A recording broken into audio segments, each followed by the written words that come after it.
ये तो है ना। हाँ आंटी, बताइए ना क्या हुआ। लेकिन राधा देवी कुछ ना कहकर और जोर जोर से रोने लगी। इंस्पेक्टर अंकल, आप ही बताइए ना, आखिर बात क्या है।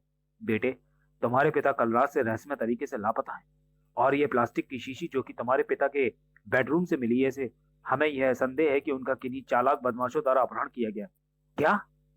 चौंक कर राम रहीम इस प्रकार उछले मानो कमरे में बम फटा हो। कुछ क्षणों तक सन्नाटे में खड़े रहने के पश्चात राम आश्चर्य से हकलाता हुआ बोला, लेकिन लेकिन ये कैसे हो सकता है? उनका अपहरण भला कौन कर सकता है?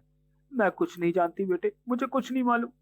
ये ठीक कहती है राम, क्योंकि अपहरणकर्ताओं ने कमरे में प्रविष्ट होने से पहले इसी प्लास्टिक की शीशी से बेहोशी की गैस फैलाकर इन्हें बेहोश कर दिया था। छानबीन से हमें यह भी पता चला है कि कोठी में प्रविष्ट होने वाले बदमाश दो थे, और वे खिड़की के रास्ते कमरे में घुसे थे। खिड़की के बाहर उनके पच्चिन भी हमें मिले हैं। और कर्नल साहब के पलंग की चादर के गायब होने से मैं ये बात भी दावे से कह सकता हूँ कि उन्हें कमरे से चादर में लपेट करके ले जाया गया। निश्चित रूप से वे किसी गाड़ी में भी आए होंगे, लेकिन मेरी समझ में अभी तक उनके अपहरण का कारण नहीं आ रहा। ओह, लेकिन तुम चिंता ना करो, हम कर्नल साहब को जल्द से जल्द खोज निकालेंगे। अच्छा, अब मैं चलता हूँ। कर्नल साहब का पता चलते ही मैं आप लोगों को सूचित करूंगा। धन्यवाद इंस्पेक्टर अंकल। उसके बाद इंस्पेक्टर देव पुलिस फोर्स को लेकर वहां से वापसी के लिए चल पड़ा। मम्मी, रोने से काम नहीं चलेगा। आप भीतर चलकर आराम करें और डैडी को ढूंढने का कार्य हम पर छोड़ दें। हाँ आंटी, आपको आराम की सख्त जरूरत है। विश्वास करो, अंकल को हम शीघ्र ही खोज निकालेंगे। राम रहीम राधा देवी को लेकर एक कमरे में पहुंचे। तुम्हारे पिता को अगर कुछ हो गया राम, तो मैं भी जिंदा नहीं रहूंगी। सॉरी, ऐसा ना कहिए आंटी, उन्हें कुछ नहीं होगा। हाँ मम्मी, यदि बदमाशों ने डैडी को मारना ही होता तो यही मार सकते थे। फिर उनका अपहरण करने की उन्हें कैसा आवश्यकता थी? जरूर किसी और उद्देश्य से उन्होंने पिताजी का अपहरण किया है, लेकिन अब उनकी खैर नहीं। मैं उन्हें पाताल से भी खोज निकालूंगा। आप आराम कीजिए, हम देखते हैं आखिर चक्कर क्या है। रहीम, तो मेरे साथ आओ। अच्छा भैया।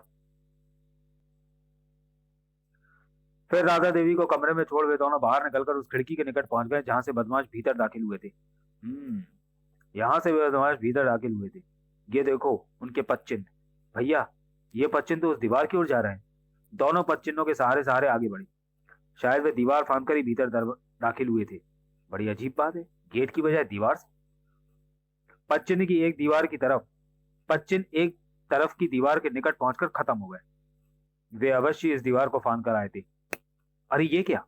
और रहीम ने लपक कर उस वस्तु को उठा लिया, जो कि वास्तव में एक बटुआ था। राम भैया, ये देखो, किसी का बटुआ है। अरे, दिखाना तो। राम ने रहीम से बटुआ लेकर खोला। ओ, बटुआ तो खाली है। लेकिन ये फोटो तो शक्ल सूरत से किसी बदमाश की ही लगती है। निश्चय ही अपहरणकर्ताओं में से किसी एक का होगा। हो सकता है। चलो, एक सूत्र तो हाथ लगा। लेकिन आश्चर्य है, पुलिस की दृष्टि इस पर क्यों नहीं पड़ी, जबकि खिड़की के बाहर पश्चिम में देख चुके थे। यह संयोगी है रहीम, की तुम्हारी दृष्टि इस पर पड़ गई, वरना झाड़ी के बीच में भला किसकी दृष्टि इस पर पड़ सकती थी। क्या पुलिस को इस बटुए के संबंध में सूचित करूं? यदि यह वास्तव में कोई जाना पहचाना बदमाश है तो पुलिस के पास अवश्य इसका रिकॉर्ड होगा। उस रिकॉर्ड के द्वारा हम आसानी से इस तक पहुंच सकते हैं। नहीं रहीम, ऐसा करना उचित नहीं होगा। पुलिस द्वारा यह खबर अखबार वालों तक भी पहुंच सकती है, जिससे न केवल अपराधी चौकन्ना हो जाएगा, बल्कि डैडी के प्राण भी खतरे में पड़ जाएंगे। बात तो तुम्हारी सही है, लेकिन इस व्यक्ति के बारे में फिर हमें पता कैसे चलेगा कि ये कौन है और कहाँ रहता है? इस संबंध में हम चीफ से मदद लेंगे। उनके पास भी शहर के तमाम बदमाशों का रिकॉर्ड है। वाह, मैं तो चीफ को बिल्कुल भुला ही बैठा था। चलो उनके पास चलते। तुम जरा मोटरसाइकिल गेट से बाहर निकालो, मैं जरा मम्मी से कहकर आता हूँ। फिर रहीम कंपाउंड में खड़ी मोटरसाइकिल की ओर बढ़ गया और राम घर में दाखिल हो गया।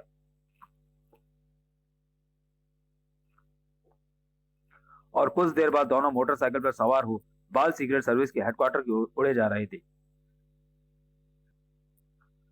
लगभग 15 मिनट पश्चात वे चीफ मुखर्जी के सामने बैठे उन्हें सारे किस्से के बारे में बता रहे थे। सब कुछ बताने के पश्चात राम ने जेब से वही झाड़ियों में मिला बटुआ निकाला और चीफ की ओर बढ़ाता हुआ बोला, चीफ, ये बटुआ हमें उसी दीवार के निकट एक झाड़ी में पड़ा मिला है। इसमें एक बदमाश तरीके व्यक्ति की फोटो भी है। क्या आप बता सकते हैं कि ये फोटो वास्तव में किस बदमाश की है? ओह। चीफ ने बटुआ लेकर खोला और फोटो पर दृष्टि पड़ते हुए चौंक उठे। अरे, ये तो शहर के शातिर बर्मा बिरजू की फोटो है। हमारे विभाग की नजर काफी समय से इस पर है, लेकिन प्रमाण के अभाव में हम आज तक इसे गिरफ्तार नहीं कर पाए। यदि आपका कहना सच है चीफ, तो मैं आपको विश्वास दिलाता हूं कि अब ये कानून के कठोर पंजों से बच नहीं पाएगा। कृपया आप मुझे इसके अते पते के बारे में बताइए। इन जैसे बदमाशों का पता ठिकाना कुछ नहीं होता बेटे। फिर भी इसका जो रिकॉर्ड हमारे पास है उसके मुताबिक ये अधिकांश समय माता रोड के पीछे बसी एक निम्न श्रेणी की बस्ती जेजे कॉलोनी के मकान नंबर 13 में गुजारता है। उस मकान के बारे में हमें यह भी खबर मिली है कि कभी कभार जरायम पेशे के लोग वहां मीटिंग करने भी आते हैं। एकाएक राम उठता हुआ आवेश भरे स्वर में बोला, बस चीफ, हमारे लिए इतनी ही जानकारी काफी है। बाकी समय वह कहाँ गुजारता है हम खुद ही मालूम कर लेंगे। चलो रहीम। ठहरो राम, इतनी जल्दबाजी अच्छी नहीं। मुझे तुम्हारे पिता के अपहरण का मामला साधारण नहीं लगता। वे सेना के एक विशिष्ट ऑफिसर हैं। हो सकता है किसी दुश्मन देश ने सेना का कोई भेद जानने के लिए उनका अपहरण किया हो। अतः जोश में ना आकर ठंडे दिमाग से काम लेना ही तुम लोगों के लिए उचित होगा। चीफ की बात सुनकर राम की आंखों में खून उतर आया। यदि यह सच हुआ चीफ कि उनके अपहरण के पीछे किसी दुश्मन देश का नापाक हाथ है और वह डैडी से हमारे देश के सैनिक राज जानकर हमारी धरती माँ को खून से रंगना चाहता है, तो इस तिरंगे की कसम चीफ, हम सबका सिर कुचल कर रख देंगे। मुझे भी इस तिरंगे की कसम है चीफ। मुझे विश्वास है मेरे बच्चों, तुम्हारे रहते दुश्मन हमारी धरती माँ की ओर आंख उठाकर भी नहीं देख सकता। लेकिन यदि वास्तव में तुम्हारे डैडी का अपहरण किसी फौजी भेद को जानने के लिए किया गया है, तो तुम्हारा अकेले उन बदमाशों से टकराना उचित नहीं होगा। क्यों ना इस मामले में सीनियर एजेंटों से कार लिया जाए। आप चिंता ना करें चीफ, बड़े से बड़े बदमाश से कैसे निपटना चाहिए हम ये अच्छी तरह जानते हैं। फिर भी यदि मदद की जरूरत पड़ी तो वॉच ट्रांसमीटर पर हम आपसे संपर्क कर लेंगे। चलो रहीम। फिर राम रहीम वहां रुके नहीं और हेडक्वार्टर से बाहर निकलकर मोटरसाइकिल पर सवार हो जेजे कॉलोनी की ओर चल पड़े। राम ने जेजे कॉलोनी में प्रविष्ट हो मकान नंबर 13 के सामने मोटरसाइकिल रोकी। यही है वह मकान जिसके बारे में चीफ ने कहा था। तो चलो सेवा करें उस सुअर बिरजू की। दोनों भीतर प्रविष्ट हुआ तभी एक भयानक शक्ल सूरत का व्यक्ति उनके सामने आ खड़ा हुआ। ए चौकरो, कहां को से आ रहे हो? निकलो बाहर। बिरजू कहाँ है? क्या मतलब, कौन हो तुम? उत्तर देने के बजाय रहीम ने एक जोरदार घूंसा उसके चेहरे पर दे मारा। हम हैं उसके बाप। और इससे पहले कि वह बदमाश संभल पाता, राम ने रिवॉल्वर निकालकर उसके सीने पर रख दिया। बताओ कहाँ है बिरजू? मुझे नहीं मालूम। ये ऐसे नहीं बताएगा राम भैया। दूसरे नहीं चाहिए। रहीम के हाथ पैर फिर तेजी के साथ घूमे और घूमते ही चले गए। भला लातों के भूत भी कभी बातों से मानते हैं? आए मरा। उस बदमाश सरीखे व्यक्ति की अचानक चीखें फिजा में गूंजने लगी। उफ, बचाओ। कोई नहीं बचाएगा बेटे। कुछ ही देर बाद वह किसी अरने भैंसे के समान फर्श पर पड़ा बुरी तरह हाफ रहा था। क्यों पहलवान, अब भी बताने का मूड नहीं है क्या? यदि ना हो तो बताओ, अब मैं शुरू करता हूँ सेवा। बदमाश एकदम भयभीत होकर बोल उठा। नहीं, मैं बताता हूँ। वह ऊपर 3 नंबर कमरे में है। उसके साथ जग्गू और उस्ताद भी है। शाबाश रहीम, अब तुम जरा इसके हाथ पैर बांध दो। और रहीम ने हाथ पैर बांधने में जरा भी सुस्ती नहीं दिखाई। सुनो, तुम्हारी भलाई इसी में है कि जब तक हम ऊपर से वापस न लौटे यहाँ चुपचाप पड़े रहो। चलो रहीम। फिर दोनों एक तरफ बने जीने से ऊपर चढ़ते चले गए। कुछ ही क्षणों पश्चात वे ऊपर बने कमरों में से 3 नंबर के कमरे के सामने थे। राम ने की होल से भीतर झांका। वे शराब और जुए में मस्त हैं। तो पीछे हटो जरा, आज टांगों की शक्ति भी आजमा लूं। राम के पीछे हटते ही रहीम ने दरवाजे पर भरपूर ठोकर मारी। भाग! और जोरदार आवाज के साथ ही वे कमजोर दरवाजा टूट कर भीतर जा पड़ा। कमरे के भीतर मौजूद बिरजू, जग्गू और उनका उस्ताद भीमा दरवाजे के टूटने की आवाज को सुनकर चौंक कर उछल पड़े। राम रहीम, ये कमबख्त यहाँ कहां से आ मरी? खबरदार, कोई गलत हरकत करने की चेष्टा मत करना। शुक्र है हमें पहचाना तो सही। अब जरा ये भी बता दो, कर्नल राघव कहाँ है? कौन कर्नल राघव? वही कर्नल राघव जिनका तुमने कल रात अपहरण किया है। तुम्हें गलतफहमी हुई है भैया। हम तो कई दिनों से यहाँ से निकले ही नहीं। सहसा रहीम की सहन शक्ति जवाब दे गई और वह क्रोध से चीख उठा। मूर्ख बनाने की कोशिश मत करो गंदे कुत्ते। सच सच बताओ, कहाँ है मेरे अंकल, वरना मैं तुम लोगों की बोटी बोटी काटकर चीफ कौओं को खिला दूंगा। हम सच कह रहे हैं, हमें पता नहीं। हो सकता था कि रहीम क्रोध में उन पर फायर कर बैठता। तभी राम ने उसे रोकते हुए शांत स्वर में कहा, चलो मैं तुम्हारी बातों पर विश्वास कर लेता हूँ। हो सकता है तुम लोगों ने मेरे डैडी का अपहरण नहीं किया, लेकिन बिरजू, क्या तुम बता सकते हो कि तुम्हारा बटुआ कहाँ है? बटुआ? बटुए का जिक्र सुनते ही बिरजू के चेहरे पर हवाइयां उड़ने लगी, परंतु अगले ही पल वह अपने आप को संभालते हुए बोला, मैंने तो आज तक कभी अपने पास बटुआ रखा ही नहीं। तुम किस बटुए की बात कर रहे हो? इस बटुए की। राम ने जेब से बटुआ निकालकर तुरंत उसके सामने कर दिया। अपना बटुआ राम के हाथ में देख बिरजू बुरी तरह सकपका कर अपने सूखे होठों पर जीभ फेरने लगा। क्यों क्या अब भी तुम्हें इनकार है कि ये तुम्हारा बटुआ नहीं? नहीं, ये मेरा नहीं है। तुम बेकार ही मुझे किसी चक्कर में फंसाने की कोशिश कर रहे हो। बिरजू को पुनः साफ मुकरता देख राम का चेहरा भी क्रोध से सुर्ख उठा, लेकिन अपने क्रोध को दबाने की चेष्टा करता हुआ ठंडे स्वर में बोला, चलो मान लिया कि ये बटुआ भी तुम्हारा नहीं, लेकिन ये तो बता सकते हो कि ये बटुआ हमारी कोठी के भीतर कैसे आया? जब ये मेरा है ही नहीं तो मैं भला इस संबंध में क्या बता सकता हूँ? राम भैया, बिना लात और जूतों के ये एक भी बात नहीं मानने वाले। तुम ठहरो, अब मैं उगलवाता हूँ इनसे सारी बात। और फिर इससे पहले कि राम उसे रोक पाता, रहीम ने रिवॉल्वर जेब में रख भयानक ढंग से बिरजू पर छलांग लगा दी। गंदे कीड़े, अभी बताओगे तुम सब कुछ। उफ! बिरजू की पढ़ाई होते देख जग्गू ने उसकी सहायता के लिए आगे बढ़ना चाहा, लेकिन उसी समय राम को लौटा, खबरदार, तुम दोनों अपने स्थान से हिलने की चेष्टा मत करो वरना। ओह! और वे दोनों अपने स्थान पर सहम कर स्थिर हो गए। कुछ ही देर बाद बिरजू फर्श पर बेहोश पड़ा हुआ दिखाई दे रहा था। अब तुम 4 घंटे से पहले होश में नहीं आओगे बच्चू। ओह! बिरजू को उसने बेहोश कर दिया, केवल चंद ही सेकंड में। लड़का है या शैतान? तभी रहीम जग्गू की ओर बढ़ा। अब तुम्हारा क्या इरादा है बेटे? हमें हमें हमें हमें, हमें कुछ नहीं मालूम। भलाई इसी में है कि तुम सब कुछ बता दो, वरना रहीम के हाथों हड्डियां तोड़वा बैठोगे।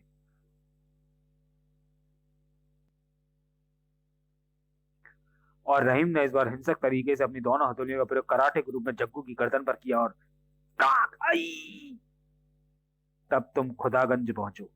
दूसरे ही क्षण गर्दन की हड्डी टूटने के कारण जग्गू फर्श पर मुर्दा पड़ा नजर आ रहा था।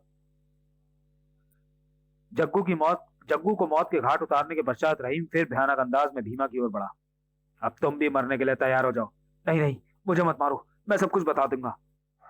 आखिर भीमा बुरी तरह भयभीत और चीख उठा। भीमा को सब कुछ बताने पर राजी होते देख राम और रहीम के चेहरे प्रसन्नता से खिल उठे। शाबाश, तो फिर शुरू हो जाओ। उसका नाम बांगली है, चीनी सिगरेट सर्विस का खतरनाक एजेंट। और फिर भीमा बाकायदा किसी टेप रिकॉर्डर की तरह चालू हो गया और जो कुछ भी वह जानता था राम रहीम को बताने लगा। जब सब कुछ जानकारी देने के पश्चात भीमा खामोश हुआ तो रहीम खूंखार स्वर में बोला, सुनो पहलवान, जो कुछ तुमने बताया यदि वे गलत साबित हुआ तो याद रखना, मैं तुम्हारे नाक कान काटकर तुम्हारी लाश को बीच चौक पे टांग दूंगा। मैंने जो कुछ भी बताया वो बिल्कुल सच है, अब मुझे जाने दो। तब राम और रहीम में आंखों ही आंखों में किसी बात पर विचार विमर्श हुआ। फिर राम ने ही शांत स्वर में कहा, ठीक है, तुम जा सकते हो। हाँ हाँ भाई जाओ, अब तो तुम हमारे दोस्त हो। क्या मैं जा सकता हूँ? इतनी आसानी से राम रहीम ने अपना पिंड छूटते देख भीमा को अपने कानों पर विश्वास नहीं हुआ, लेकिन फिर वह विश्वास होते ही राम रहीम उसे वास्तव में जाने के लिए कह रहे हैं, वह तेजी से जाने के लिए पलटा, लेकिन तभी राम का रिवॉल्वर वाला हाथ हवा में उठकर बिजली किसी तेजी के साथ उसकी कनपटी पर पड़ा।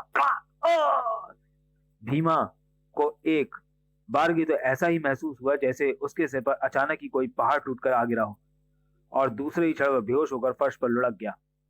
चलो ये भी गया, कई घंटों के लिए। राम भैया, यदि बिरजू का बटुआ हमें ना मिलता तो इतने भयानक षड्यंत्र की हमें कभी भनक भी ना मिल पाती। लेकिन रहीम, अब समय न नष्ट करके तुरंत चीफ को फोन करो और उन्हें जल्द से जल्द यहाँ पहुंचने के लिए कहो। हम यहाँ अधिक समय तक नहीं रह सकते। ओके? और रहीम एक तरफ रखे फोन की ओर बढ़ गया। रहीम ने रिसीवर उठाकर चीफ के नंबर डायल किए, फिर संपर्क होने पर बोला, हेलो चीफ, मैं जे कॉलोनी के मकान नंबर 13 से रहीम बोल रहा हूँ। कृपया तुरंत अपने आदमियों को लेकर यहाँ पहुंचिए। ओह, क्या बिरजू मिल गया? यस चीफ, और इस समय बेहोश पड़ा आपके पहुंचने का इंतजार कर रहा है। उसके 3 साथी भी आपको यहीं मिलेंगे। उनमें से एक मृत, 2 बेहोश और एक बंधा हुआ मिलेगा। बिरजू से कुछ जानकारी मिली? बहुत कुछ जानकारी मिली है चीफ, लेकिन इस समय कुछ बताने का समय नहीं। हम अंकल की खोज में जा रहे हैं। हेलो हेलो रहीम, सुनो तो बेटे। परंतु दूसरी ओर से रहीम संबंध विच्छेद कर चुका था। उसके बाद दोनों सीढ़ियों से होते हुए नीचे हॉलनुमा कमरे में पहुंचे। वह बदमाश सरीगा व्यक्ति वहां ज्यों का त्यों बंधा पड़ा था। कुछ देर तुम्हें और तकलीफ उठानी पड़ेगी दोस्त, फिर तुम्हारे उस्ताद आकर तुम्हें इस कष्ट से मुक्ति दिला देंगे। अच्छा अच्छा, धन्यवाद। फिर मकान से बाहर निकलकर दोनों मोटरसाइकिल पर सवार हुए और राम ने मोटरसाइकिल सी पोर्ट की ओर दौड़ा दी। राम भैया, तुम्हें विश्वास है कि भीमा ने जो कुछ भी कहा वह सच कहा है? फिलहाल तो विश्वास करने के अलावा और कोई चारा ही नहीं, परंतु जल्द ही सच और झूठ का पता चल जाएगा। लेकिन भैया, दुश्मनों की मांद में हमारा इस तरह अकेले जाना उचित ना होगा। हो सकता है हम वहां जाएं और वहीं फंस कर रह जाएं। यदि तुम्हें डर लग रहा हो तो यहीं उतर जाओ, मैं अकेला ही उन चीनी एजेंटों से निपट लूंगा। कैसी बातें करते हो भैया, रहीम शेर की मान में भी घुसने से नहीं डरता। फिर वे तो इंसान है। तिरंगे की कसम, यदि मैंने भी उन्हें गिनती गिनना न सिखा दिया तो मेरा भी नाम रहीम नहीं। रहीम ने आवेश भरे स्वर में कहा तो राम मन ही मन मुस्कुरा दिया। कुछ ही क्षणोपरांत वे बंदरगाह पर थे। उतरो, हम यहाँ से कोई छोटा स्टीमर किराए पर प्राप्त करेंगे। ठीक है, मैं भी यही कहना चाहता था। शीघ्र ही उन्होंने एक ऐसे स्टीमर वाले को तलाश कर लिया जो समुद्र में कुछ दूर तक सैर करने के लिए लोगों को स्टीमर किराए पर देता था। 8 घंटे के पूरे 2,000 लूंगा साहब। वैसे मैंने आज तक किसी भी ग्राहक को इतने समय के लिए स्टीमर किराए पर नहीं दिया, ना ही उसे अकेले चलाने की इजाजत दी। चिंता मत करो, तुम्हारे स्टीमर को कोई नुकसान नहीं पहुंचेगा। लो संभालो 2,000। बताओ, तुम्हारा स्टीमर कहाँ खड़ा है? आइए मेरे साथ। फिर स्टीमर का मालिक उन्हें लेकर एक स्थान पर बंधे अपने स्टीमर के पास पहुंचा। यही है मेरा स्टीमर बाबू, लेकिन ज्यादा रात करके मत लौटना। आजकल रात में ज्वार भाटा बहुत जोरों से आने लगा है। हमें मालूम है, तुम चिंता मत करो, हम जल्दी ही लौट आएंगे। क्या राम रहीम कर्नल राघव को दुश्मनों के पंजे से आजाद करवा पाने में सफल हो सके? क्या दुश्मन कर्नल राघव से फौजी राज उगलवा पाने में सफल हुआ? क्या राम रहीम पहाड़ के गर्भ में बने चीनी अड्डे तक पहुंच पाने में सफल हो सके? क्या राम रहीम तिरंगे झंडे की लाज रख सके? इन सब प्रश्नों के उत्तर जानने के लिए इंतजार कीजिए मनोज कॉमिक्स में राम रहीम की अगली कॉमिक्स, भारत के बेटे में। तब तक के लिए धन्यवाद।